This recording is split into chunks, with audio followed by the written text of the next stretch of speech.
ಆತ್ಮೀಯ H16 news ಅರ್ಥಾತ್ ಹೇ ಸೀತಾರಾಮ್ಗೆ ಸ್ವಾಗತ. ನಾನು ನಿಮ್ಮವ MI ಅಥವಾ ಮಲ್ಲಪ್ಪ ಜ್ಯೋತವರ. ಆತ್ಮೀಯರೇ, ಇಲ್ಲೇ ಇವರು ಹೊಸ ಪುಸ್ತಕ ಬಂದದ. ಹಾರ್ಟಿಕಲ್ಚರ್ ಪ್ರೊಫೆಸರ್ ಒಬ್ಬರು ಡಾಕ್ಟರ್ ಆನಂದ್ ಬ ಮಾಸ್ತಿಹೊಳಿ ಅನ್ನುವಂಥವ್ರು ರೆಂಟೆ ಸಾಲು ಅಂತಾರೆ ಕಥಾ ರೂಪದಲ್ಲೇ ತಮ್ಮ ಅನುಭವಗಳನ್ನು ರೈತಾಪಿ ಬದಲಾಗಿ ಹೇಳ್ಕೋತ ಹೋಗುವಂಥದ್ದು.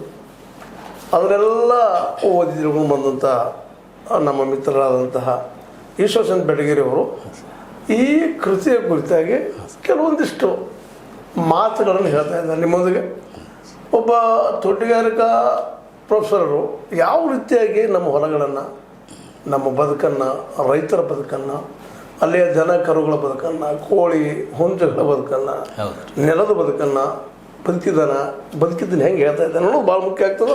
ಆ ದಿಶೆಯಲ್ಲಿ ಏನು ಹೇಳಿಕ್ಕೆ ಪ್ರಯತ್ನ ಮಾಡಿದ್ದಾರೆ ಅನ್ನೋದು ಮೊದಲ ಸಂಕ್ಷಿಪ್ತ ನಮ್ಗೆ ಏನು ಹೇಳಿ ಗುರುಗಳ ಇವೇನು 13 ಏನು ಇಲ್ಲೇ ಕತೆ ಅಲ್ರಿ, ಕತೆ ಸಾಲ ಅಂತ ಹೇಳ್ತಾರೆ, ಕತೆ ಅಂತ ಹೇಳ್ತಾ ಇದ್ದಾರೆ ಅವರು. ಇವುಗಳೊಳಗೆ ಏನು ಹೆಚ್ಚಿಗೆ ಅವ್ರಿಗೆ ಒತ್ತು ಕೊಟ್ಟು ಹೇಳಿ ಪ್ರಯತ್ನ ಮಾಡಿದ್ದಾರೆ. ಆತ್ಮೀಯರೇ ಸರ್ವರಿಗೂ ನಮಸ್ಕಾರ.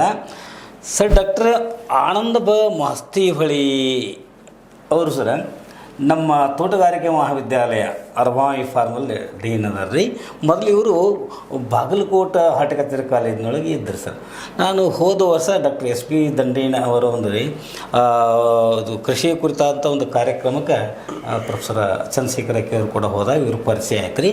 ಇವರು ಮೊನ್ನೆ ಈ ಸಲ ಸರ್ 15 ಆಗಸ್ಟಕ್ಕೆ ನಾನು ನಮ್ಮ ಶ್ರೀಕೃಷ್ಣ ಗುರುಕುಲದಾಗ ಒಂದು ವನಮಹೋತ್ಸವ ಆಚರಣೆ ಮಾಡಬೇಕಂತ ಅವರಿಗೆ ಭೇಟಿಯಾಗಿ ಅವ್ರಿಗೆ ಆಹ್ವಾನ ಮಾಡೋಕ್ಕೆ ಹೋದಾಗ ರೀ ಅವ್ರಿಗೆ ನನಗೆ ರಂಟಿ ಸಾಲು ಅಂಥೇಳಿ ಅವರು ಬರೆದಂಥ ಈ ಒಂದು ಪುಸ್ತಕವನ್ನು ಕೊಟ್ಟರು ಸರ್.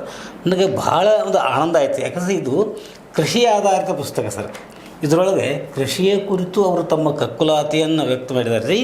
ಮುಂದೆ ಸರ ಇಲ್ಲಿ ಬರ್ತಕ್ಕಂಥ ಪ್ರತಿಯೊಂದು ಒಂದು ಏನಂತ ಸರ ಆ ಅಧ್ಯಾಯಗಳನ್ನು ನಾವು ಅವಲೋಕನ ಮಾಡಿದ್ರೆ ರೀ, ಗುಮ್ಮಡಿಗುಸು ದೊಣ್ಣೆ ಹುಳ, ಮುಂದೆ ರೀ ಸಗಣಿ ಹಾಕಿದ ಟ್ರ್ಯಾಕ್ಟರ, ಆಮೇಲೆ ಸರ್ ಕರ್ಲ್ ರಗಡಿ ಹೂವಾಗಿ, ಸಾಫ್ಟ್ವೇರ್ ಸನತ್ ಕುಮಾರ, ಮುಂದೆ ರೀ ಲೊಲ್ಲಟ್ಟಿ ಲೋಸುರ, ಮುಂದೆ ನೆರೆ ಬಂದ ಕಾಲಕ್ಕೆ, ಖುಷಿ ತರುವ ಕೃಷಿ ಜಾತ್ರೆ ಸರ್, ಕೈಗೆ ಬಂದ ತುತ್ತು ಬಾಯಿಗೆ ಬರಲಿ ಅಂತೇಳಿ, ಮುಂದೆ ಒತ್ತಾಯದ ಒಡಂಬಡಿಕೆ ರೀ, ಭರಮಣ ಒಡ್ಡೋಲಗ, ಮುಂದೆ ಕ್ಷೀರ ಭ್ರಾಂತಿ, ಮುಂದೆ ಸುಸಜ್ಜಿತ ಆಸ್ಪತ್ರೆ ಮತ್ತು ಪ್ರೊಫೆಸರ್, ಹಿಂಗೆ 13 ಅಧ್ಯಾಯಗಳನ್ನು ಬರೆದವು ಸರ್. ಇವು 13 ಅಧ್ಯಾಯಗಳು ಸರ ಅದು ಓದಿಸಿಕೊಂಡು ಹೋಗಿದಾವೆ ಸರ್. ಅಂಥ ಒಂದು ವೈಶಿಷ್ಟ್ಯತೆ ಸರ್ ಈ ರಂಟಿ ಸಾಲಿನೊಳಗೆ ಅದ ಸರ್. ಹಾಗೆ ಭಾಳ